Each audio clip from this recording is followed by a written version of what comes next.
예를 들어서 말이죠. 아무것도 없는 나라가 너 나한테 돈 줘야 돼. 너 나한테 뭐 잘해줘야 돼. 라고 가서 소리친다는 게 좀 말이 안 돼. 저 아무것도 없는 녀석이 돈 많은 녀석한테 너 나 밥 사야 돼. 너 나한테 용돈 줘야 돼. 그러면 이거 말이 됩니까? 이승만 박사는 미국한테 가서 매일 그랬습니다. 그러면서 미국이 한국을 도와야 될 이유가 두 가지가 있다. 1. 한국은 니네들이 물론 와서 미국 사람들이 와서 기독교를 전파했지만은 미국 선교사들이 일본도 오고 중국도 오고 한국도 왔는데 한국이 동양에서 가장 돋보이는 기독교 국가가 됐다. 그러니까 너네들이 우리한테 고마워해야 돼. 사실 우리가 고마워해야 되는 건데 이승만 박사는 야 우리가 니네가 기독교를 전파했는데 우리가 잘 받아들이고 동양에서는 제일 끝내주는 기독교 국가가 됐으니까 미국은 우리를 도와야 돼 라고 얘기를 했고 그 다음에 하나 또 도와야 되는 거는 우리나라가 외국하고 조약을 첫 번째 맺은 것은 일본하고 맺은 조약입니다. 그런데 서양 국가랑 맺은 첫 번째 조약은 1882년에 미국하고 맺은 조약이에요. 그러니까 미국하고 조약을 맺었는데 거기에 그 문장 하나가 들어가는데 그 문장이 아주 그러니까 이걸 외교적으로는 거간 조정, 거간의 노릇한다 이런 거가 있는데 거기 그 한미 그러니까 그때는 한미가 아니라 조미죠. 조선과 미국의 수호 통상조약 1조에 제3국이 한쪽 나라에 부당하거나 억압적으로 행동할 때 다른 나라가 원만한 해결을 위해 중간에서 돕는다라는 그런 조항이 들어가 있어요. 그러니까 이승만 박사가 매일 너네가 그 약속을 우리한테 하지 않았느냐. 그런데 지금 우리나라를 일본도 못 살게 굴고 러시아도 못 살게 굴고 그러니까 너가 우리를 도와서 중간에서 돕기로 약속을 했으니까 도와야 된다라고 매일 그 법조항을 가지고 가서 미국한테 따져 묻는 겁니다. 그때 미국은 현실적으로 봐가지고 일본 편을 들었습니다. 왜냐하면은 러시아라든가 뭐 중국보다는 일본이 그때 미국이 끼고 돌아야 될 그런 상황이었기 때문에 일본을 도와줬는데 그거를 이승만 박사가 두고두고 물고 늘어지는 겁니다. 미국 사람 쩔쩔매게 만드는 것이죠. 여러분 그 태극기 보세요. 그때 태극기 우리나라 깃발이 이제 변했는데 그때 태극기고 그 옆에 있는 미국 깃발은 별이 지금하고 다르죠. 별이 38개 있을 때입니다. 미국이 우리나라랑 수교할 때 1882년에는 별이 38개, 38주가 미국 거였고 그리고 그 다음에 12개가 늘어가지고 지금 이제 50주짜리 깃발을 씁니다. 6.25 때 미국이 6.25 때 온 미군도 지금 미국 깃발하고는 다른 깃발을 썼습니다. 그때 미국 6.25 때 참전한 미군은 별이 48개였습니다. 별이 48개 있는 이유는 그때는 48주고 그리고 2주가 늘었는데 그게 하와이하고 알래스카. 그래서 59년에 알래스카가 하와이가 미국 주가 돼가지고 그때부터 이제 50개짜리를 쓰죠. 이승만 박사는 29살 때 독립정신이라는 책을 썼습니다. 저거를 감옥소에서 쓴 책인데 한 6개월 만에 쓴 책인데 지금 페이지 수로 한 400페이지 되는 책입니다. 이거 그 사람은 천재예요.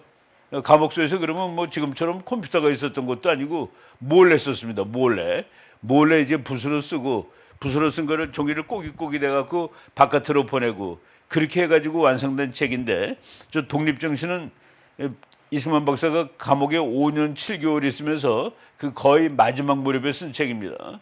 저거 쓰기 바로 전에 이승만 박사가 쓰던 책은 영어 사전입니다. 영어 사전을 만들고 있었던 거예요. 감옥에서. 영어 사전을 만들다가 러시아하고 일본하고 전쟁 나는 거 보고 여기서 이기는 녀석이 한국을 다 가져가겠다는 사실을 아니까 이거 지금 내가 영어 사전 만들고 있을 때가 아니다 해가지고 독립정신이라는 책을 썼는데 이 책은 좀 대한제국이 그 당시에 나라 이름이 대한제국이죠. 어떻게 위기를 극복하고 그리고 자유민주주의, 국민 권리, 책임 그리고 기독교의 국가를 만들 것이냐에 관한 그런 논소를 쓴 겁니다. 그래서 저 책은 지금도 꼭 읽어봐야 될 우리나라 국민 모두가 읽어봐야 될 책인데 제가 그 이승만 통일학교라는 그 학교를 이제 매 학기 운영하면서 지금 이제 금년가을에 5학기째 하는데 제가 그 학생들한테 저 책을 꼭 읽힙니다. 어느 여학생이라도 나이가 30살, 30대인 여학생이 저 책을 읽으라고 그랬는데 와서 독후감을 얘기를 했더니 책을 읽으면서 너무 눈물이 나와서 다 못 읽었다고. 우리나라에도 이렇게 끝내주는 책이 있었다는 사실을 몰랐다고. 그냥 읽으면서 가슴이 벅차가지고 우느라고 울음 반, 읽음 반 그런 식으로 읽었다는 그런 책입니다. 저 책에서 이승만 박사가 미국이라는 나라에 대해서 아주 좋게 평가를 합니다. 미국이라는 나라를 좋게 평가하는데 미국을 왜 좋게 평가하느냐? 미국은 자유민주주의의 나라고 국민의 권리를 보장하는 나라고 법치가 있는 나라고 그리고 교육이 있는 나라고 기독교적 가치가 있는 나라다. 그래서 이승만 박사는 이미 감옥에 있을 때 이 나라를 대한제국이라는 나라를 이런 그 미국과 비슷한 나라로 만들어야 되겠다. 그때 결심을 하는 것이죠. 그리고 나중에 미국 가가지고 미국이라는 나라를 더 이제 자세히 배웠지만은 하여간 그 선교사들이 우리나라에 와 있던 선교사들이 집어넣은 그 책들 뭐 그러니까 언더우드하고도 친구고 아펜셀러하고도 친구고 뭐 친구라기보다도 언더우드 아펜셀러는 이승만의 선생님입니다. 아펜셀러가 배제학당의 교장이었고 이승만 박사가 이제 배제학당 들어가서 학생 노릇을 했는데 이승만 박사가 그 이전에 그땐 박사도 아니지만은 그때는 과거라고 그러죠. 과거를 볼 때마다 떨어졌습니다. 그러니까 우리나라 지금 어떤 사람이 저게 시험 볼 때마다 떨어진 놈이라고 공부를 못했다는 듯이 썼는데 그때 한 3만 명 정도가 1만 명 이상이 과거를 시험을 보고 그랬습니다. 경복궁이 꽉 차는 거예요. 근데 그 1만 명도 넘는 학생들이 과거 시험을 봤는데 합격자가 발표되는 시간이 불과 몇 시간 이내입니다. 말이 됩니까? 이제 합격자가 결정돼 있는 거예요. 그러니까 이제 끝발 있는 양반들 그러니까 전부 다 부정부패로 되는 것이죠. 이승만 박사가 머리가 나쁘고 고시에 몇 번씩 떨어지는 사람이 아니라는 걸 증명한 것은 배제학당을 들어가 가지고 배제학당 갈 때도 그 자기 친구가 이제 바로 1894년에 갑오경쟁이라는 거 있어가지고 그 과거 제도를 없앴습니다.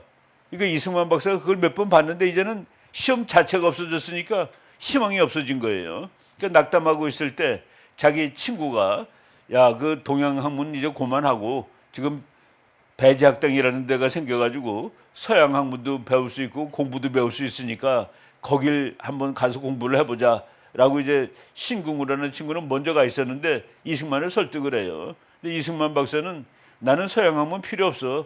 나는 우리 어머니가 하는 불교, 유교 그거면 좋게 라고 이제 그러고 있었는데 가가지고 영어를 그 사람은 기독교 배우려고 한 것도 맨 처음엔 아니에요.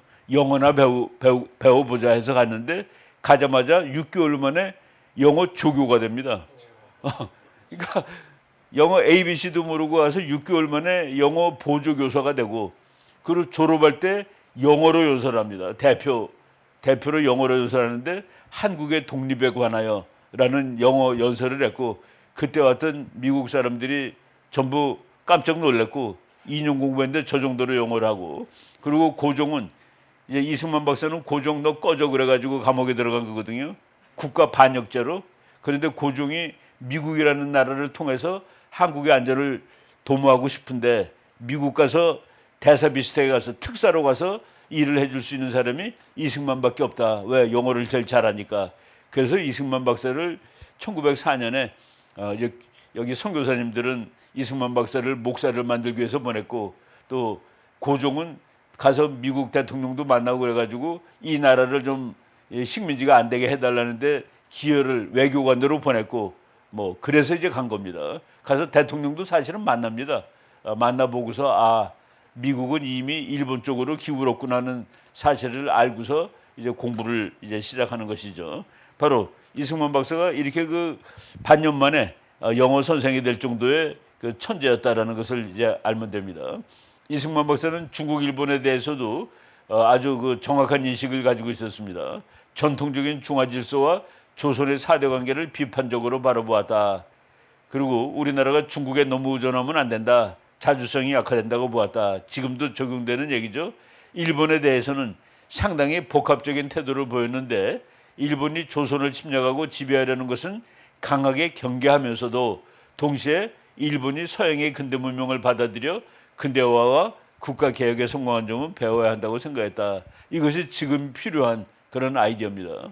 우리나라 사람은 일본을 영원한 적으로 생각하는데 영원한 적은 지구상에 없습니다. 영원한 친구도 없고 다만 영원한 국가 이익이 있을 뿐이다. 이것이 이제 국제 정치의 기본 원칙이죠. 예, 이승만 박사가 이승만 박사를 많은 사람들이 저 사람은 외교만 한 사람이야. 근데 그렇지 않습니다. 무력과 외교를 병행해야 된다라고 얘기한 사람이죠. 그래서 일본하고 싸우려면은 결국은 우리도 총을 들고 가서 싸워야지 우리가 그 독립국으로 대우를 받을 수 있다. 그 무력과 외교를 병행해야 된다. 이승만 박사가 이렇게 얘기한 거가 있습니다. 한국의 일은 한국인의 피가 아니고서는 성공할 수 없습니다. 한국인이 피를 흘려야지 한국을 위해서 좋은 일이 일어날 수 있다는 그런 뜻이죠. 이것이 바로 독립정신인 것입니다. 이승만 박사가 한국인의 피 이런 얘기도 했고 한국의 최후 독립은 무력을 통해서만 가능하다. 이게 저는 저걸 지금 인용해 보면은 결국은 남북한 통일이 이것이 우리의 희생 없이 그냥 될까 하는 그런 생각을 하게 됩니다. 이승만 박사가 미국이란 나라를 이제 선교사님들을 통해서 배우고 미국의 정치 제도가 정말로 그 인간을 위해서 가장 좋은 제도라는 사실을 이제 그 마음속에 깊이 가지고 있었는데 제가 그 조책은 미국의 목사님이 쓰신 책입니다. 마이크 허컵이라는 목사님인데 저분은 목사님이자 정치가예요. 우리 많은 사람들이 그 기독교는 정치하면 안 돼. 그리고 무슨 정치 얘기하면은 우리는 정치 얘기하면 안 됩니다라고 얘기하는데 그것은 잘못된 겁니다.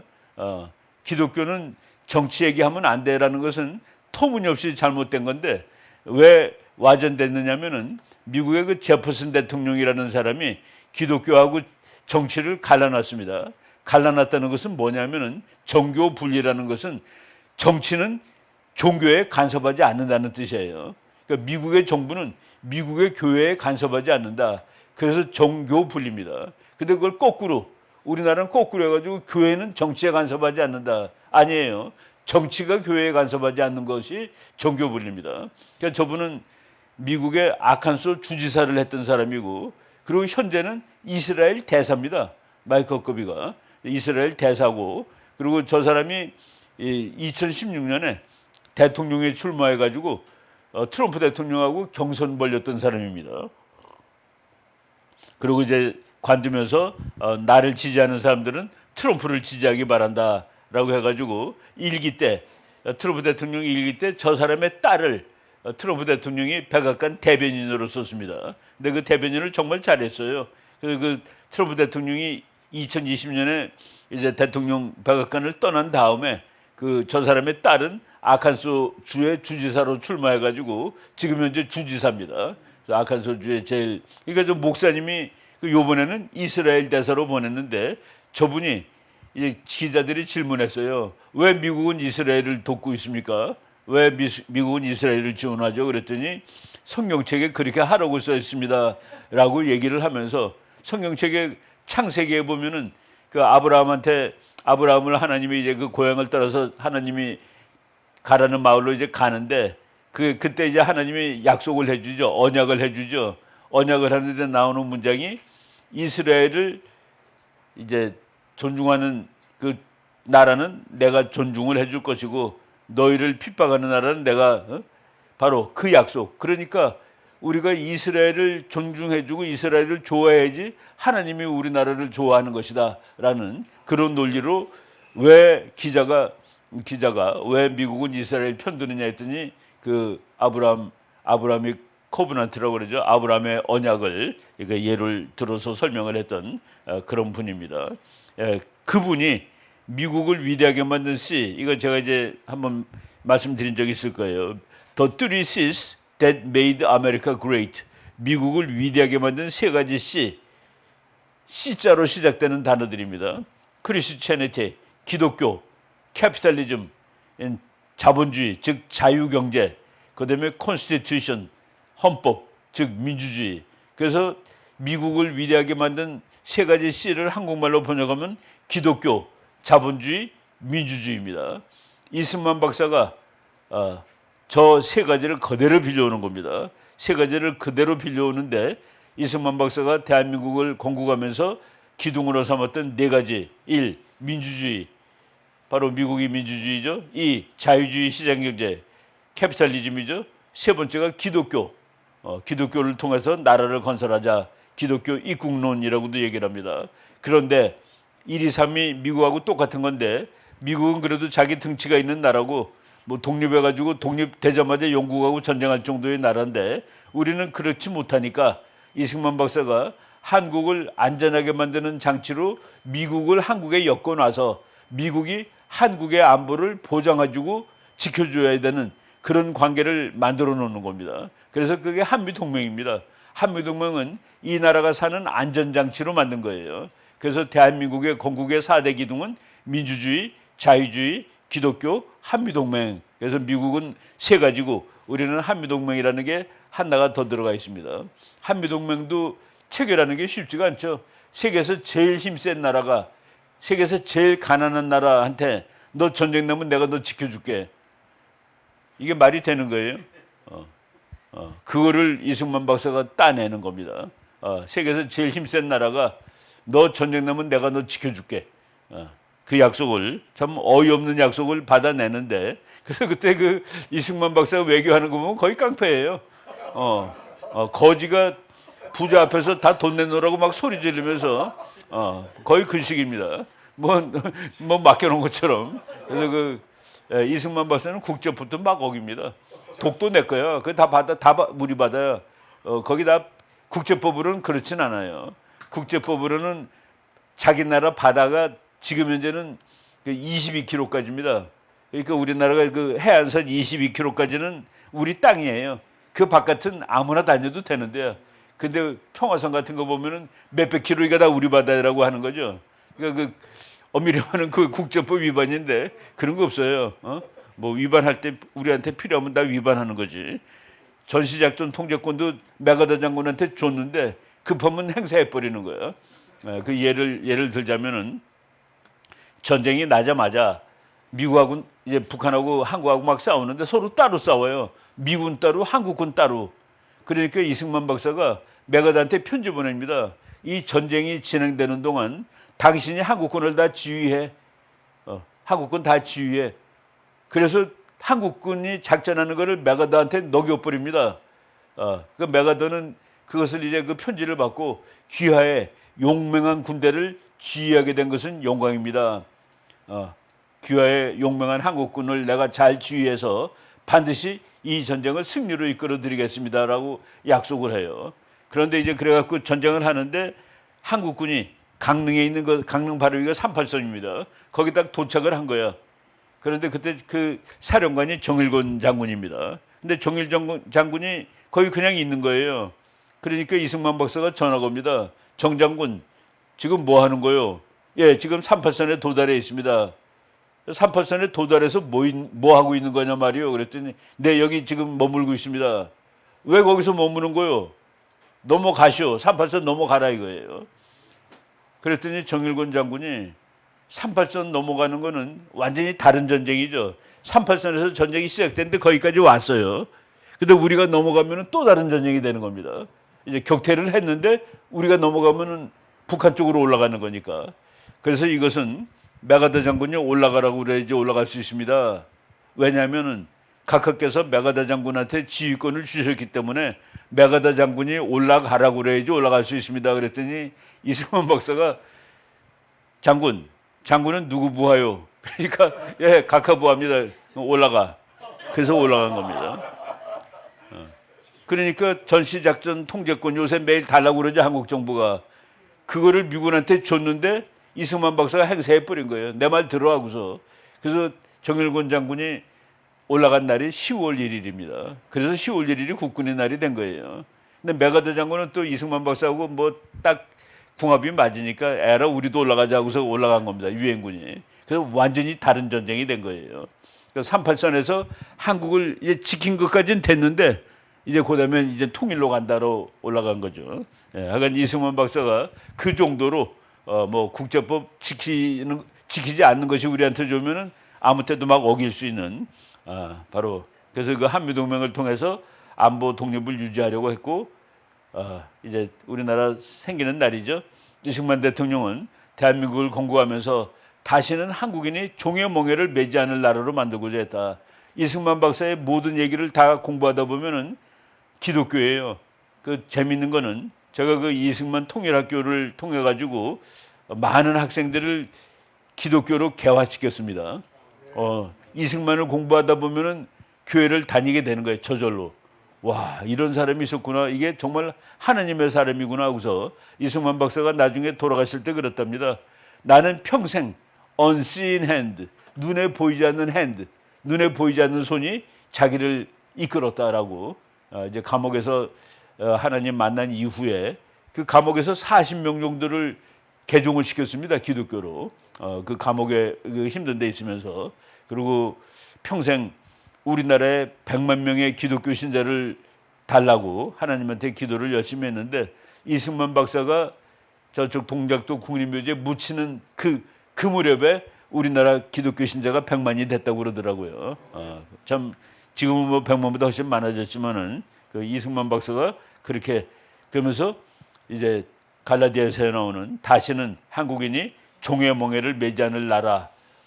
그래서 미국을 통해서 그런 나라를 만들 수 있다. 그런데 이승만 박사가 그렇게 그 외교 노력을 한 것은 당시 국제 정치 환경에서 미국은 한국을 그렇게 중요한 나라로 보지는 않았다. 현실적으로 생각할 때 한국 그거 별로 중요하지 않아. 한국이 만약 중국 편이 되거나 소련 편이 되더라도 일본만 잘 지키고 있으면 돼. 그게 그 당시에 미국의 입장입니다. 한국 그거 거지 같은 거 가져가면 소련이나 중국이 뭐 하겠어?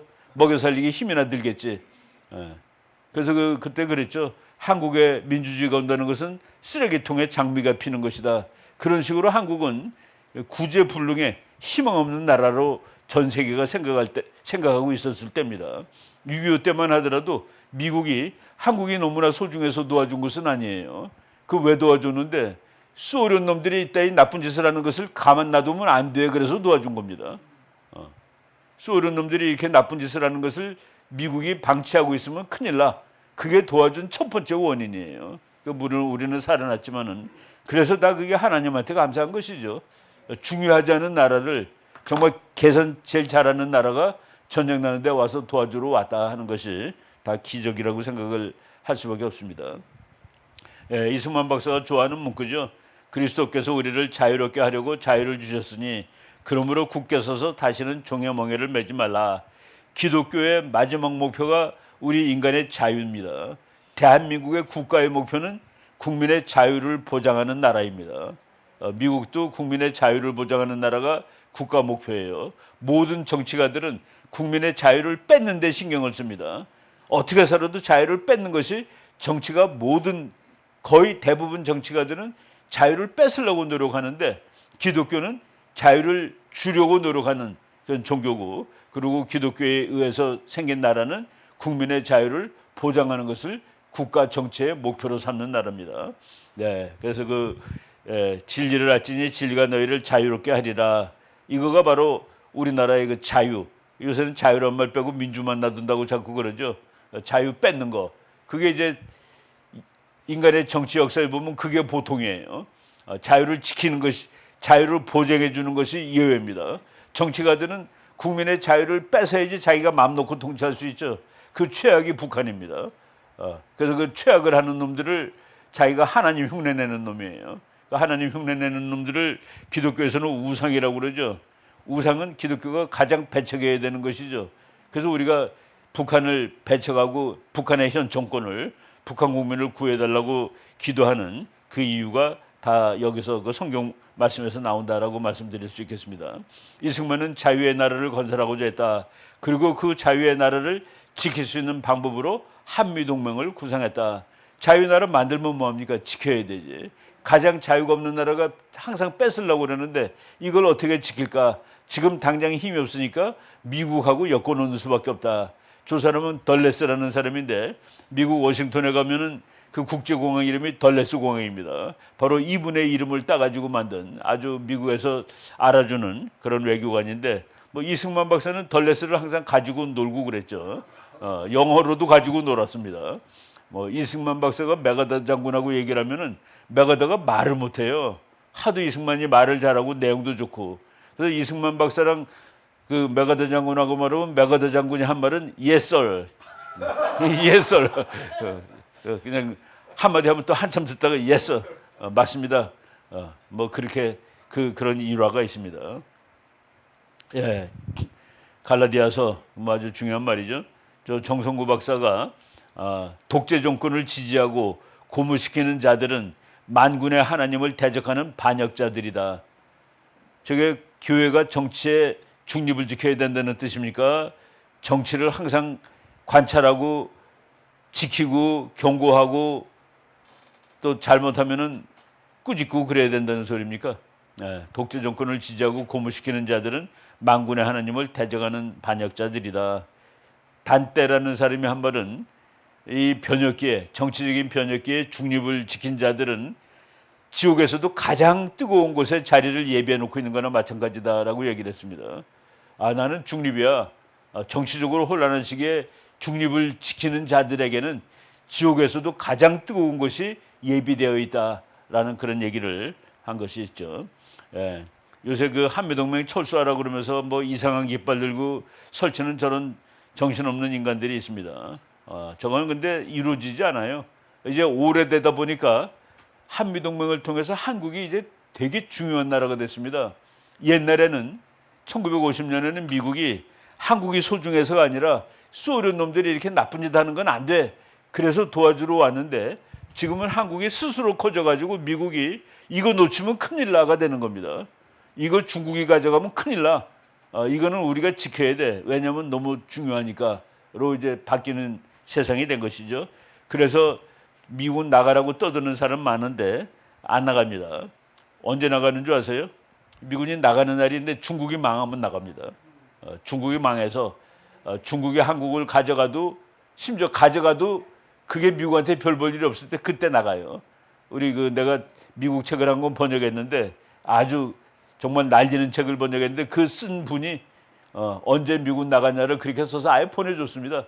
한국 사람들한테 소문 하나 써주세요. 그랬더니 어느 날 중국이 망해서 약해지면은 그때 주한미군은 철수할지도 모릅니다. 그래도 그 망한 중국이 여러분한테는 그래도 근심거리가 되지 않겠습니까? 그래서 그날 미군이 나갈 때 한국은 핵무장을 고려해야 될 것입니다. 이런 식으로 선문을 써줬는데 그래서 중국이 지금 소리 지르고 중국이 힘이 센 동안은 미군은 안 나간다. 우리가 나가란다고 그래서 나가고 있으라고 그래서 있는 미군은 아니죠. 우리나라 국민들은 미국을 되게 좋아해요. 저 태극기 부대 사진 찍은 건데 태극기 부대는 이제 보니까 옛날에는 다 노인이 태극기 부대였는데 지금은 애들이 다 태극기 부대가 됐더라고. 그래서 이제 세월이 이렇게 바뀌는 거예요. 다 이제 깨닫는 것이죠. 요새 꼬마들. 그 저거는 우리나라에서 그 제일 큰 정치학자들이 제일 많은 연구원이 한국국방연구원하고 그리고 국방연구원이라는 거가 이제 저 태릉에 하나 있고 홍릉 부근에 있고 그리고 통일연구원이라는 게 또 있습니다. 그게 우리나라에서는 국제정치를 연구하는 제일 큰 연구소인데 거기서 윤석열 대통령 당선되기 바로 그 전 가을에 12월 달에 아주 대규모 미국을 한국 사람들은 어떻게 생각하는가는 아마 저거보다 더 큰 여론조사는 그 이후에 지금 나오지 않았어요. 거기서 여론조사를 했는데 와 한국 국민이 미국에 대해서 아주 정확하게 알고 있구나 하는 사실을 알고 놀랐습니다. 바로 그 여론조사 결과를 제가 잠깐 소개할게요. 아까 지금 그 태극기 부대가 전부 다 어른들이었었는데 요새는 저기 보세요. 아주 젊은 사람들 10대 20대입니다. 10대 20대가 보수화됐다고 그러는데 우리나라 언론들이 그렇게 하는데 나는 10대 20대 30대가 자유화됐다고 봅니다. 자유화. 그 사람들은 우리는 자유를 공부해서 알았어요. 이 자유가 이래서 좋은 거구나. 이승만 박사도 공부해서 맞죠? 이런 나라도 있구나 하고 알았는데 요새 우리나라 젊은 친구들은 자유를 몸소 체험한 친구들입니다. 뭐 학교 다닐 때 머리 빡빡 깎은 적도 없고 교복 입고 학교 간 적도 없고 그리고 아침마다 줄 서가지고 뭐 조회한 적도 없고 전부 걔네들은 태어나면서부터 자유라. 그리고 태어나면서부터 핸드폰이 있어가지고 전부 혼자 다 하는 거예요. 혼자. 핸드폰은 혼자 하는 기계죠. 핸드폰 5대 있으면 5명이 전부 놀러 가서도 전부 혼자 다른 거 하고 있어. 바로 이 자유를 국민들한테 인간들한테 가져다 준 기계인데 요새 젊은 애들은 모이자 뭉치자가 말이 안 되는 겁니다. 혼자 가는 거 혼자 가서 때를 이루는 겁니다. 그래서 그 요새 젊은이들 그래서 정말로 자유의 세대, 그러니까 국가가 간섭하거나 스타벅스 가지 말라 이 말이 안 되는 소리죠. 젊은 친구들한테는 가는 건 내가 정하는 거야. 그걸 뭐 가지 말라고 그래. 커피까지도 이런 식으로 이제 세대가 달라졌습니다. 올림픽 공원 보니까 저건 뭐 끊임없이 젊은 친구들이 한 달 지금 2달째 이어지고 있죠. 이것이 바로 그 이승만 박사가 심어놓은 자유가 이제 대한민국에 뿌리를 내렸다라는 그 사실입니다. 우리 옛날에 여기 우리 뭐 목사님들 다 학교 다닐 때 옆에 있는 친구가 좀 보여줘 그러면 다 보여줬잖아요. 그죠? 보고 써. 걸리지만 이렇게 보고 써. 요새는 보여달라는 말도 못하고 네가 왜 내 걸 보여달라니 그래요. 보여주는 거 아예 없습니다. 그리고 노트도 안 빌려줘요. 노트도. 그걸 뭐 좋게 그게 좋은 거죠. 솔직히 노트 빌려주는 것보다. 왜 네가 그 시간에 안 했으면 네 힘으로 해결해. 바로 이렇게 그 나쁘게 말하면 너무 이기주의가 됐는데 좋게 말하면 자유가 된 겁니다. 전부 다 자유. 애들이 교수하고 같이 밥 먹으러 가면 말이죠. 교수님보다 비싼 거 시켜요. 옛날에는 그런 게 불가능이지. 교수님이 짜장면 시키면 짜장면 이하를 시켜야 돼. 그리고 이제 교수님이 당연히 돈을 내는 거죠. 가자고 그랬으니까. 요새는 자기가 더 좋은 거 시키고 지 돈 지가 내. 세월이 다릅니다. 걔네들한테는 자유라는 개념이 이제 몸에 배어 있는 거예요. 나는 체질이 자유야. 뭐 머리가 자유가 아니라 전체가 자유. 이런 세대가 된 겁니다. 네. 보세요. 한미동맹. 우산도 참 잘 만들었더라고요. 저도 하나 얻었는데 저거 갖고 와서 이제 미국이란 나라를 국민들이 반감이 하나도 없다는 뜻이에요. 그러니까 저런 거 다 들고 다니고 여기도 뭐 다 미국 깃발 큰 거 들고 다니고 이게 미국에 대한 거부감이 없다라는 뜻인데 그거는 국민의 여론조사에도 그대로 반영합니다.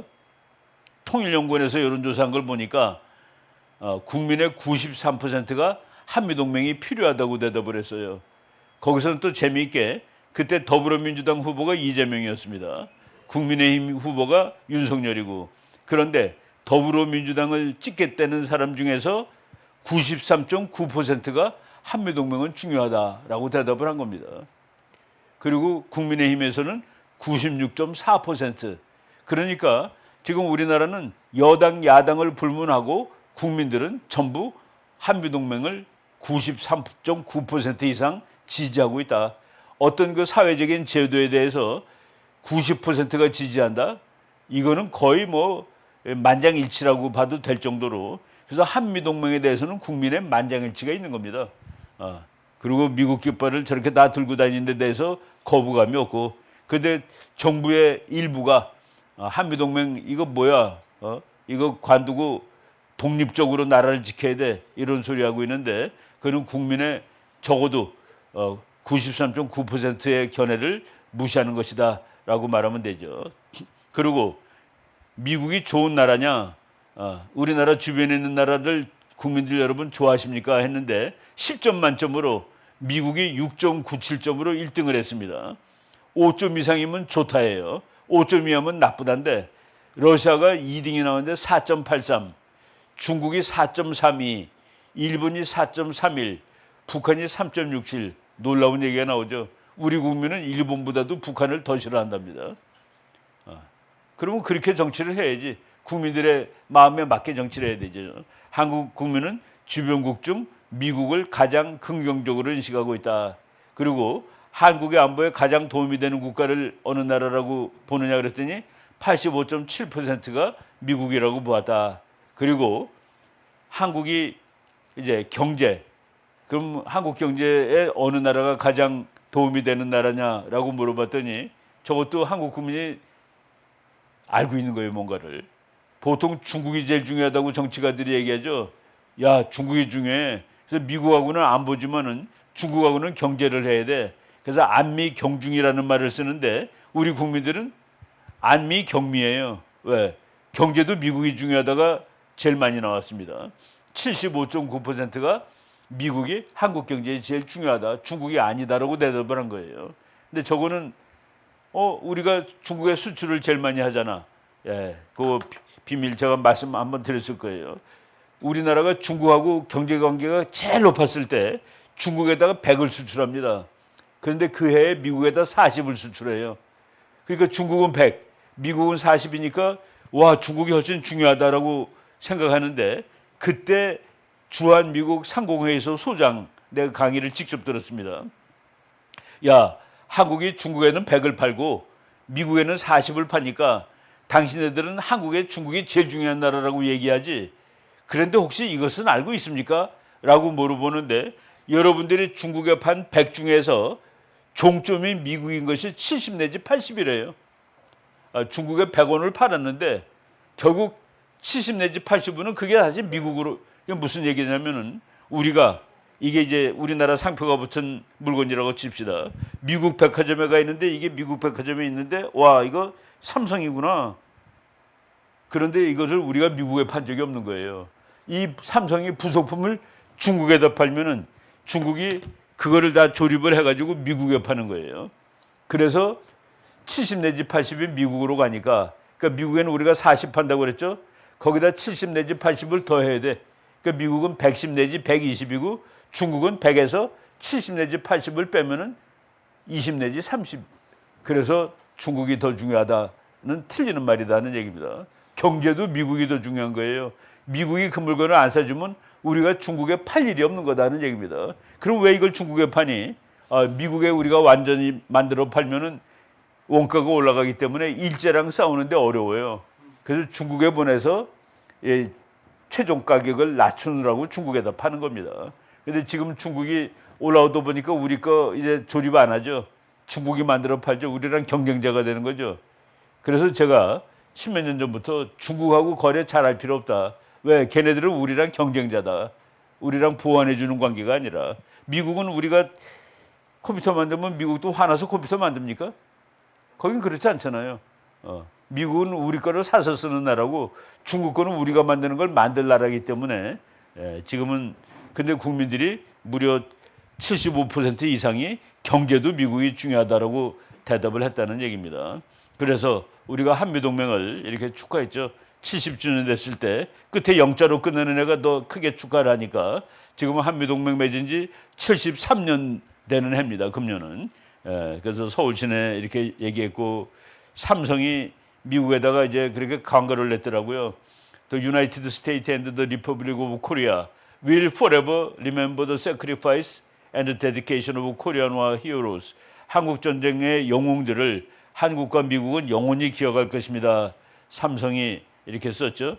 미국은 한국 전쟁을 저렇게 얘기합니다. Our nation, 우리나라는 honors, 영광을 돌립니다. Her sons and daughters. her는 여기서 미국입니다. 미국의 아들과 딸들에게 영광을 돌립니다. 그 아들과 딸들은 뭘 한 사람들이냐면은 who answered the call. 나라의 부름에 응답한 사람들이에요. 그래서 그 응답은 뭐냐면은 to defend the country. 어느 나라를 지켜주자라는 미국이라는 국가의 부름에 응한 미국의 아들, 딸들에게 영광을 돌립니다.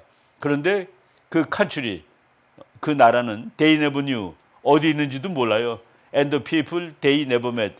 그 나라 사람을 만난 적도 없어. 그러니까 어디 있는지도 모르고 만나본 적도 없는 나라를 구해주자는 국가의 부름에 응한 미국의 아들, 딸들에게 영광을 돌립니다. 저게 미국 6.25 관련 기념탑 같은 데 가면 반드시 써 있는 말입니다. 네, 이런 식으로 그래서 그 뉴욕에 삼성이 저게 광고비가 제일 비싼 그 장소가 저겁니다.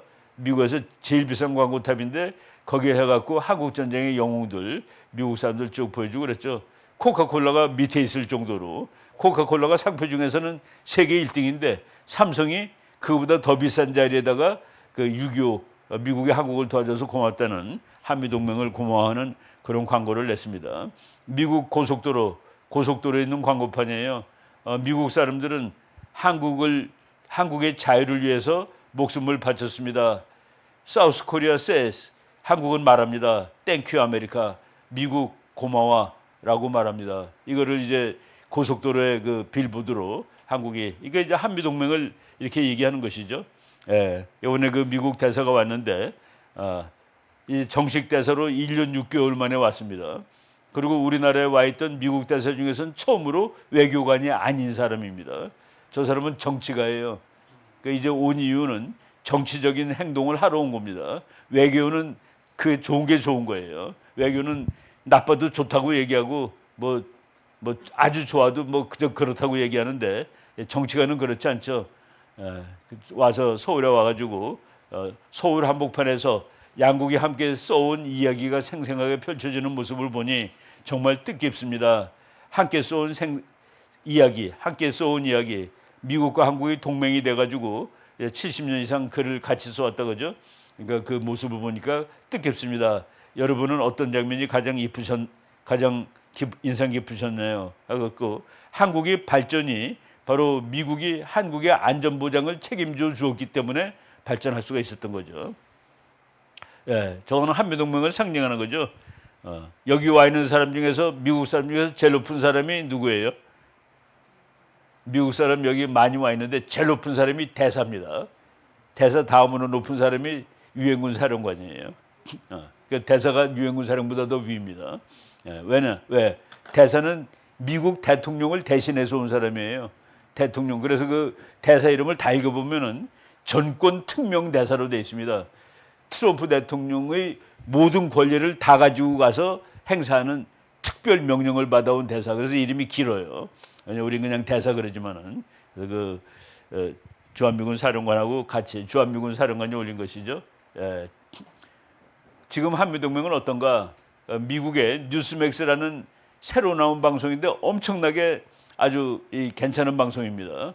폭스뉴스보다도 오히려 더 이게 사람들이 좋아해요. 보수 방송인데 CNN보다는 저거 보는 사람이 더 많고. 그런데 뉴스맥스에 보도된 기사에서 내가 와 이것까지도 이제 보도를 해주는구나 하고 갖고 왔는데 8월 10일 날 어제죠. 어제 미국의 주요 방송 중 하나인 뉴스맥스가 다음 주 한미 양국이 북한의 위협에 대처하기 위해 연합훈련을 실시한다는 발표를 보도했다.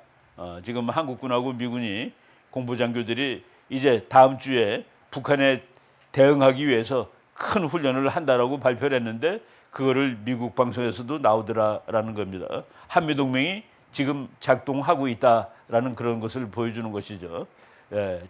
한미동맹이 맺어준 그걸 알기 위해서 역사 공부를 잠깐 하면은 2차 대전이 터졌습니다.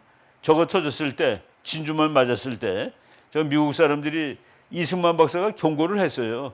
책을 써가지고 Japan Inside Out.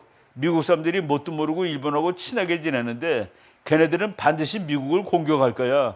미국 사람들이 우습게 보고서 뭐 이런 책이 다 있어 그랬는데 저 전쟁이 시작되는 날부터 그 책이 불꽃나게 팔리기 시작해가지고 그 베스트셀러가 됐던 책입니다. 이승만 박사가 그 일본 내막기라는 책을 썼었는데 그리고 일본이 저 정도까지 다 점령을 했다는 거 대단하죠. 태평양의 절반을 일본이 가져갔습니다. 그리고 호주 바로 밑에까지 다. 그래서 그때 우리나라 모든 사람들이 좌절하고 있었습니다. 애국자들도 좌절했어요. 그 애국자가 저 무렵에 1942년 무렵에 일본하고 우리가 싸워서 이기겠냐.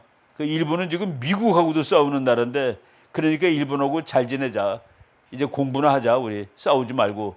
그래갖고 우리나라 그 애국자들 이광수, 최남선, 노천명, 모윤숙 이런 사람들 다 그 당대의 천재들입니다. 이런 사람들이 전부 다 친일로 돌아서는 거예요. 일본하고 이제 더 이상 싸우지 말고 일본하고 협력해가지고 앞으로 미래를 기약해보자. 저 사람들이 우리가 일본 대자라고 얘기한 적은 없어요. 그렇지만은 지금 저 사람들이 1942년에 일본의 막강함을 보고 좌절한 나머지 일본하고 잘 지내자 했다는 그것 때문에 지금 다 친일파라고 지금 비난을 받고 있죠. 근데 이승만 박사는 그때 싸워라 나의 동포요. 싸워라.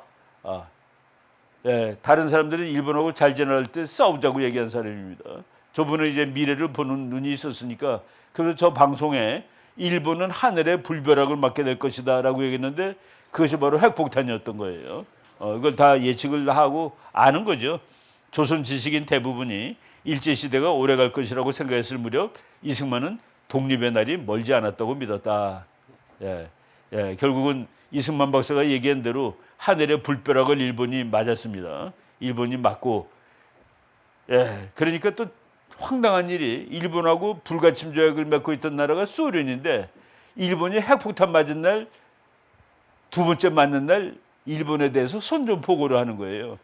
그러니까 일본이 불가침 조약을 맺고 있던 소련한테 야 우리 죽게 생겼는데 미국하고 협상하게 항복할 테니까 그거 다 가르쳐 준 거예요. 그러니까 소련은 알고 있었습니다. 그때만 해도 미국 정부가 그렇게 좋지가 않아가지고 야 소련 너도 빨리 일본하고 싸워. 독일은 깨졌으니까 너도 일본하고 싸워야지.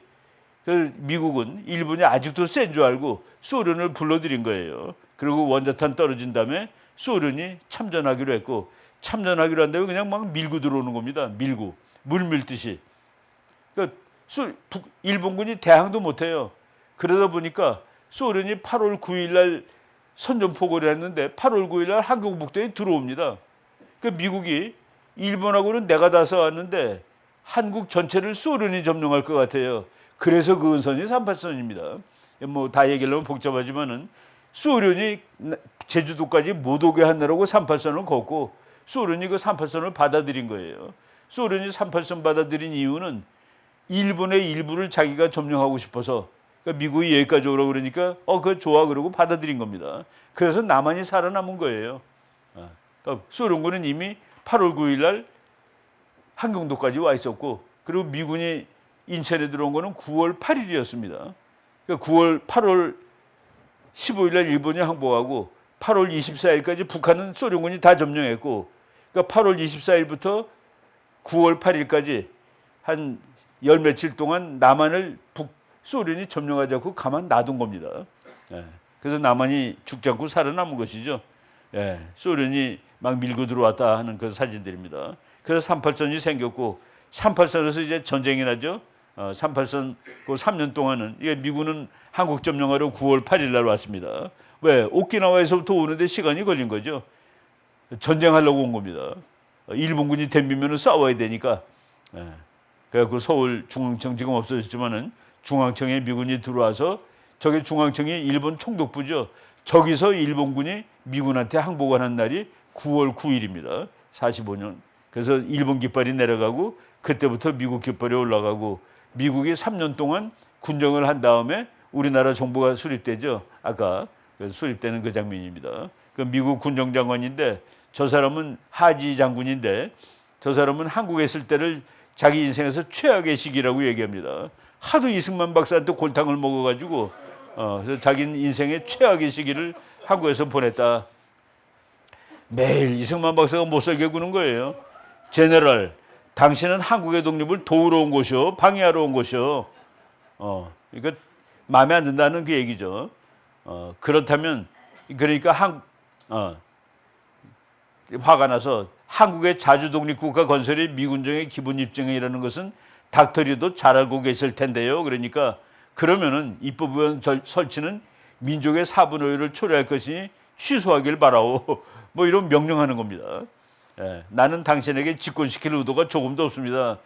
짜증이 난 거예요. 이승만 박사 대통령 시킬 의도 없다 그랬더니 좋소. 지금까지는 기관의 허다한 과오를 국민들 앞에서 변호해 왔으나 이제부터는 공경연히 비방하겠소.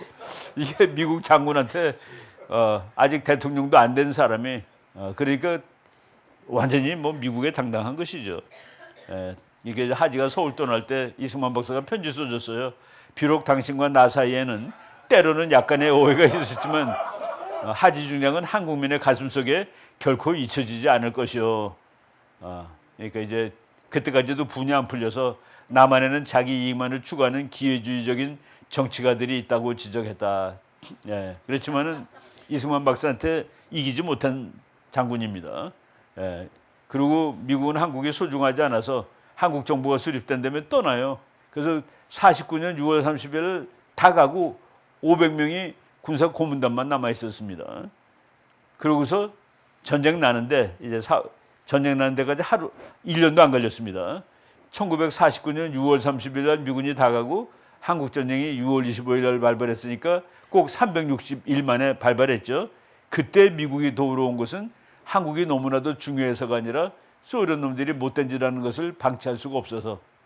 그런데 지금은 한국이 너무나도 소중해져서 이거를 포기하면 안 돼서 있는 것이 지금 맞습니다.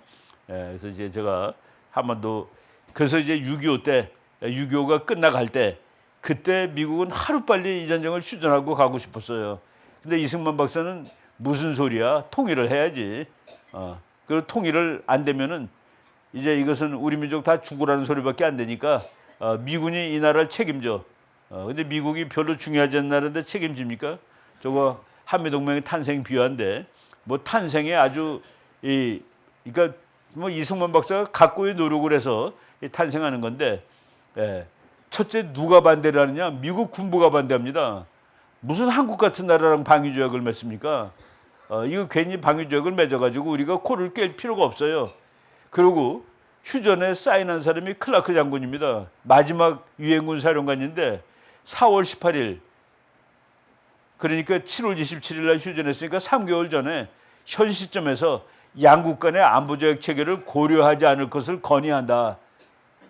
그때 이제 아이젠하워 장군 대통령한테 한국하고 방위조약 맺으면 안 된다고 그러는 겁니다. 그리고 미국 국무부도 다 반대하는 거예요. 현재의 환경에서는 아이젠하워 대통령이 대한민국과 상호방위조약의 체결을 고려할 수 없다는 결론을 내렸다고 밝혔다. 이 상황에서 이승만 박사가 한미동맹을 얻어내는 거죠. 네, 작전명 에버레디를 아십니까? 하도 이승만 박사가 말을 안 들으니까 6.25 사변 전쟁 중에 1953년 5월 달에 유엔군 사령부가 극비리에 이승만 박사를 체포하고 정권을 무너뜨리려고 작전을 펴니다. 그 작전 이름이 에버레디 작전이에요. 결국은 그것도 이승만 박사가 이겨내죠. 나중에 미국이 이승만 박사 없이는 한국 전쟁을 끝낼 수도 없고 이건 뭐 도무지 안 된다 해가지고 이승만 박사를 대체할 사람이 없다 그래가지고 이승만 박사를 제거하려는 그 작전 계획을 취소를 합니다. 그거를 이제 이승만 박사가 버티고 살아나는 것이죠. 이승만은 이대로 휴전이 이루어지면 미국은 한국을 떠날 것이며 고립된 섬으로 남는 한국은 중국과 북한과 소련에 의해서 적화되는 것은 시간 문제다. 그러니까 안 된다. 끝까지 막은 거죠. 그래서 이제 뭐 이런 책들 많이 나오는데 하여간 이 과정이 보통 그 어려운 과정이 아니에요. 미국 국무부 국방부 합참이 전부가 이제 이승만 박사 때문에 이제 격론을 벌입니다. 5월 30일 이승만의 요구를 들어주는 것 외에는 6.25 전쟁을 중단할 방법이 없다는 결론이 났다. 미국은 전쟁을 끝나야 되는데 이승만 박사가 길길이 반대를 하기 때문에 이승만 박사가 조건 쟁거 한미 방위조약을 맺어주면은 휴전에 반대하지 않겠어. 찬성한다가 아닙니다. 반대하지 않는다예요. 그래서 휴전 조약에 한국은 사인을 안 했습니다.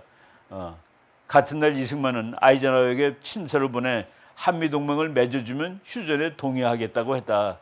아이젠하워는 동맹이 아니라 미 정부의 한국 방어 성명과 그러니까 선언하는 거예요. 한국의 전쟁남은 지켜주겠다고 선언하는 겁니다. 근데 이승만 박사는 선언하고 돈도 10억 달러 주겠다 그랬더니만은 이승만은 이런지의 일을 거절했다. 조약이 아니면 미국을 붙잡아둘 수 없다고 보았다. 이런 가운데 6월 8일 유엔군 사령부와 공산군 사이에 포로송환 문제가 타결되었다. 포로송환 문제가 타결되었다. 그러니까 이승만 박사가 이거를 거부해야 돼. 그래야지 아이젠하워가 동맹을 맺어줄 거야. 그래갖고 6월 8일 날 타결됐는데 6월 18일 날 그 방공포를 다 석방시켜 버린 거예요. 그러니까 미국이 북한하고 약속을 했는데 중국하고 약속을 했는데 이렇게 교환하자고. 근데 교환할 포를 다 풀어줘 버린 거예요. 그래서 난리가 나고 뭐 그때 60몇 명을 미군이 쏴 죽였습니다. 도망가는 포로를. 그래서 그때 전사도 나오고 그랬어요. 한국군이 가서 미군 병사의 그 눈에다 고춧가루도 막 뿌리고 지키는 병사들한테 거의 전쟁을 한 것이죠. 그래서 뭐 이승만 박사가 그랬어요. 이것이 이승만은 그 다음날 주한미군 대사에게 이것이 자살 행위라 해도 그것은 우리의 특권이다. 한미 동맹 없이 휴전되면 자살도 불사하겠다.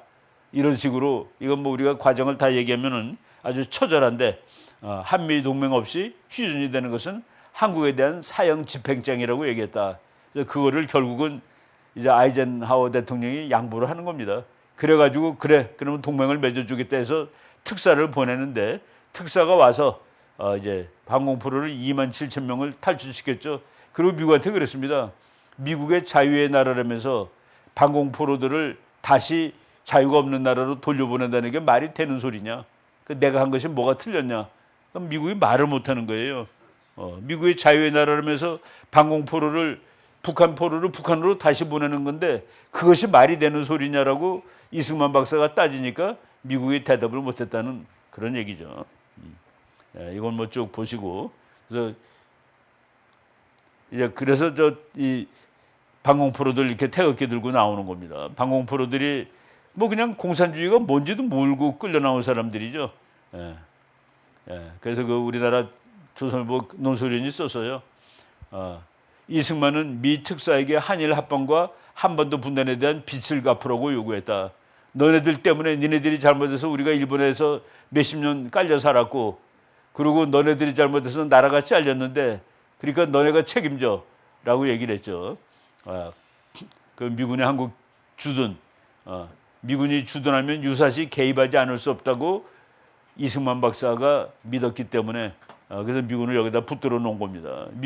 이승만 박사가 붙들어 놓은 거예요. 미국은 집에 가고 싶었는데 그래가지고 한미동맹은 국민의 피와 모든 것을 건 한 지도자의 필사적 투쟁으로 이루어진 것이다. 이승만은 한미동맹으로 우리 후손들이 여러 대에 걸쳐 갖가지 혜택을 누릴 수 있을 것이라고 얘기했다. 한미동맹 사인하는 날 이승만 박사가 이 동맹 때문에 우리 국민들은 두고두고 덕을 보게 될 것입니다. 라고 얘기를 했습니다. 우리나라 그 젊은 대학생들 중에 그렇게 얘기하는 사람이 있어요. 교수님, 그래도 우리를 우리 힘으로 지키는 게 좋지 않겠습니까? 내가 그 학생한테 그렇게 얘기했습니다. 자네 정말 좋은 생각을 가지고 있네. 그런데 우리 힘으로 나라를 지키려면 자네 군대 가갖고 10년은 있어야 돼. 북한은 12년 있어. 그럴 수 있어? 여기 미군이 있어서 2년 반, 3년 있다 집으로 다시 오는 거야. 그것도 생각하고 말해. 그렇죠. 주한미군이 있기 때문에 한국군은 이렇게 위험한 나라인데 한국 학생들은 한국 젊은이들은 군대 가서 2년, 3년 있다가 집으로 와서 공부도 계속하고 일도 할 수 있었다. 그것이 이승만 박사가 말하는 두고 덕을 보는 건데 지금도 덕을 보고 있는 겁니다. 북한한테 물어보세요. 주한미군이 무섭니? 한국군이 무섭니? 아마 나는 김정은이가 미군이 무섭다고 얘기할 것 같아요. 미군이 무섭다도 아니야. 여기서 또 한마디 놀라운 얘기 해드릴게요. 내가 여기서 한 적이 있습니다. 미국의 CIA 국장이 김정은이 만나가지고 악수를 하면서 그때 한 말이에요. 내가 그 시진핑 주석이 하는 말을 들었는데 주한미군을 철수시키면은 김 위원장이 대단히 기뻐할 것이라는 얘기를 들었어. 그러니까 김정은이가 껄껄껄껄 웃으면서 책상을 딱 치면서 한 말이 그거 다 거짓말이요. 주한미군이 철수하면은 중국 놈들이 북한을 점령할 거요. 그래서 주한미군은 나를 지키는 군대요. 라고 얘기를 했습니다. 그런데 남한의 대통령들이 미군 나가라고 그러니까 소대가리라고 욕하는 거예요. 그것도 삶은. 주한미군은 김정은이가 그래서 마이크 폼페오 그 사람은 미국 육군사관학교 1등 졸업, 하버드 대학 1등 졸업한 사람입니다. 그 사람 회고록에 뭐라고 썼는지 아세요? 미국의 정치가들한테 충고한다. 주한미군을 아무리 강화시키고 한국에다 어떤 좋은 무기를 갖다 놓더라도 김정은은 거기에 개의치 않는다. 그겁니다. 주한미군의 기능은 옛날에 박정희 대통령, 이승만 대통령이 있을 때 주한미군은 무슨 기능이 있었는지 아세요? 남침 방지 기능, 북침 방지 기능도 있었습니다. 왜? 이승만 박정희 보통 사람 아니거든요. 야, 붙어버려. 이걸 막아야 되는 거예요, 미국은. 전체에서 전쟁 나고 그러면 골치 아프니까. 그래서 내가 대학원 들어와서 미국 논문 읽으면서 와, 맞다, 맞아. 남침 북침이 다 미국은 막는 거였어. 라는 그런 생각을 하게 된 것이죠. 그래서 우리나라 그 정치가들 뭐 전시작전 통제권 그거 한 개만 말하고 내가 이제 강의를 대충 마칠 텐데 전시작전 통제권을 가져와야 되는데 그게 우리가 행사하자는 게 독립국가가 아니기 때문에 전시작전 통제권, 이승만 박사가 준 것은 작전 지휘권을 줬습니다. 그는 전시평시 관계없이 그냥 미군이 다 하는 거예요. 그런데 광주 사건 이런 거 나고 보니까 우리나라 사람들이 야 미군이 지휘하는데 한국군이 거기 들어가서 폭동을 진압했다, 뭐 데모를 진압했으니까 미군이 시킨 거야. 그러니까 미군은 내가 한 적이 없어. 한국군이 혼자 간 거야. 그래서 생긴 것이 평시작전 통제권, 전시작전 통제권이라는 개념이 그래서 김영삼 대통령 때 생깁니다. 평시에는 한국군이 다 지휘해. 미군은 한국군 관계없어. 전쟁이 나면은 그때 우리가 지휘할게. 그래서 전시작전 통제권, 평시작전 통제권이라는 개념이 김영삼 대통령 때 생기는 거예요. 그런데 노무현 대통령 때 전시작전 통제권도 주세요. 우리가 할게. 그때 미국이 그래 가져가 그랬습니다. 가져가 그랬어요 처음에. 근데 그걸 가져오면 우리가 싸울 능력이 없어. 북한이 뭐 하는지를 모르니까. 그 지금 말고요. 지금 말고 조금 이따 나중에 갖고 올게요. 그래서 나중에 갖고 온다고 그래서 날짜를 정했습니다. 그런데 이제 이명박 대통령이 된 다음에 그걸 뒤로 연기했어요. 지금 갖고 올 실력이 안 된다. 박근혜 대통령이 된 다음에 또 뒤로 연기했습니다. 문재인 대통령 때 빨리 갖고 오겠다고 그랬는데 그때는 미군이 주지 않겠다고 그랬어요. 미군이 주지 않겠다는 이유는 이제는 한국에서 전쟁 나면은 남한하고 북한만 싸우는 게 아니라 중국, 일본도 와서 싸울 줄 몰라. 이거는 세계대전이 될 거야. 세계대전을 너한테만 맡길 수는 없어. 그래서 문재인 대통령 때는 달라고 그랬는데 미국이 못 주겠다고 그런 거예요. 윤석열 대통령이 됐을 때는 그 말이 아예 없어져 버렸습니다. 미국하고 같이 싸우는 거야 하고서. 근데 지금 대통령이 또 달라고 그러는데 왜 달라고 그럴까? 독립국가가 자기 스스로 지휘해야지. 독립의 문제 아니야? 자존심의 문제 아니야? 제가 자존심의 문제가 아니라는 사실을 말씀드리겠습니다. 전쟁이 났어요. 북한이 막 우리 배를 막 쏴. 서해 교전, 서해 5도 사건. 그 전쟁입니까 아닙니까? 그런 거는 전쟁이냐 아니냐 따지지 않고 우리가 가서 그냥 다 부셔버리고 온 거예요. 미군의 지휘 안 받고. 그래서 그건 평시에 싸운 싸움입니다. 그런데 북한 탱크가 500대가 온다 치자. 막 500대가 와. 이것은 전쟁일까 아닐까? 그거를 하기 위해서 우리나라 사령관, 미국 사령관이 만나서 얘기를 합니다. 이거 전쟁이라고 봐야 되겠죠? 그러면은 둘이 합의를 하면은 국방장관으로 올라가요. 두 나라 국방장관이 이거 전쟁이라고 봐야 되겠죠? 그러면 그다음에 두 나라 대통령이 올라갑니다. 두 나라 대통령이 이거 전쟁으로 봐야 됩니다라고 합의하면은 전시가 선포되는 거예요. 그리고 그때 미군 사령관이 우리를 다 지휘하는 겁니다. 그게 전시작전 통제권이에요. 그러니까 전시를 선언해 주는데 우리나라 사람이 3명이 껴 있어. 우리나라 사령관이 이거 전시 필요 없어요. 우리가 혼자 할 수 있어요. 그게 서해오도 사건입니다. 그게 강원도에 무장공비 왔을 때 그때 미군은 전쟁을 하면 그때 미군이 지휘해야 되는 것이죠. 근데 그거는 만나서 얘기도 안 했어. 그래서 탱크가 500대 오는데 우리가 그거 우리가 할 수 있어요. 그러면 전쟁이 아닙니다. 탱크가 100대가 내려오는데 이거 미군이 같이 싸워요. 그러면 그게 전쟁이 되는 겁니다. 근데 미군이 전시작전 통제권을 가지는 마지막 단계, 이거 전쟁 상태라고 선포해야 됩니다. 라는 합의를 우리 대통령이 해주는 거예요. 그러니까 자존심의 문제예요. 국가 안보의 문제지. 그러면 왜 전시작전 통제권을 미군이 가지고 있느냐? 북한, 너 전쟁 일으키면은 미군하고 싸워야 돼. 그리고 한국군 100만 명이 다 미군이야. 너 그거 감당할 수 있어? 그러니까 아예 전쟁할 생각을 하질 마. 라는 목표 하에서 전쟁 나면 미국이 지휘하는 거로 돼 있는 겁니다. 그게 국가 안보를 다 고려해서 만든 거예요. 자존심의 문제라고 얘기하는 거는 왜 우리 자존심이 그렇게 안 나면 필요 없어. 내가 혼자 싸울 수 있어. 그러면 되는 거죠. 왜? 서해에서 혼자 싸우고 우리가 이겼잖아요. 그래서 최근에 이루어지는 전시작전 통제권 문제 그 본 내용은 그렇다라는 것을 여러분이 알아두면 되겠습니다. 그리고 뭐 이렇게 다 조약 다 잘 맺었죠. 지금 한국군은 미군이 너무 좋아해요. 한국 해병대를 미국이 뭐라고 하는지 아세요? ROK 머린 넘버 1 그럽니다. 락 머린 넘버 1 그래요. 내가 미국에 처음 유학 갔을 때 요거 한 놈만 하고 끝낼게요. 처음 유학 갔을 때 이제 내 공부를 열심히 부지런히 해서 빨리 한국을 가야 된다고서 첫 시간에 1시간 일찍 갔습니다. 마음 자세를 딱 잡고서 갔더니 백인 녀석이 하나 앉아 있는 거야 이미. 그 기분 내가 제일 먼저 가려고 그랬는데 멀뚱히 이렇게 서로 쳐다보고 있었습니다. 내가 걔 보고서 머리가 짧더라고요. 그래서 너 군인같이 생겼다 그랬더니 나 군인이야. 나 해병대 소령이야 그러더라고. 그래서 너는 어디서 왔니? 나 한국에서 왔지 그랬더니 그 녀석이 갑자기 락머린 넘버 1 그러더라고. 근데 내가 락머린 그래서 락이 뭔 줄 아나 그래서 What is 락머린 그랬더니 리퍼블릭 오브 코리아 머린 대한민국 해병대 넘버 1이래.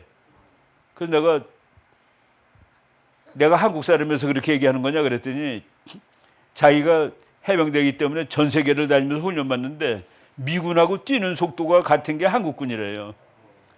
다리가 짧아도 빨리 뛰니까. 그래서 락머린 넘버 1. 그게 이제 미국이 한국을 그렇게 소중하게 여기는 겁니다. 이제 미국하고 같이 싸우는 군대고 일본하고 우리가 달라요. 일본군은 미군하고 같이 못 싸우게 돼 있습니다. 한국은 같이 싸워. 같이 총을 쏘는 겁니다. 그럼 일본은 뭔데? 일본은 탄약 나르는 거예요. 그리고 총은 미군이 쏘는 겁니다. 근데 그거를 지금 일본이 나도 총 쏘게 해주세요 그러는데 미국이 그래 해라. 거기 배경에 뭐가 있습니까? 한국이 중국하고 싸우는데 열심히 안 도와줄 것 같아라는 미국의 불안감이 있는 것은 혹시 아닐까요? 그래서 우리가 국제 문제가 간단하지 않습니다. 이승만 박사가 있을 때는 참 걱정이 없었어요. 왜? 그분이 우리나라에서 국제정치를 제일 잘하니까 국민이 걱정 안 해도 돼. 근데 요새는 뭐 전시작전 통제권 달라고 그러고 뭐 무슨 소리인지 모르겠어요. 하여간 우리 뭐 그런 거 다 넘어서 한미동맹 앞으로 오래 갈 거고 그래서 우리가 미국도 갔다 오고 지금 한미동맹이 성공했다는 것은 그 기독교를 미국이 우리한테 알려줬는데 우리가 지금 미국 사람들을 정신 차리라고 가는 시대가 된 겁니다. 그것만 하더라도 한미동맹이 확실히 성공했다라는 것을 이제 우리 교수님이 증명해 보이셨습니다. 그동안에. 네, 오늘 여기까지 할게요. 네, 여러분 감사합니다. 네.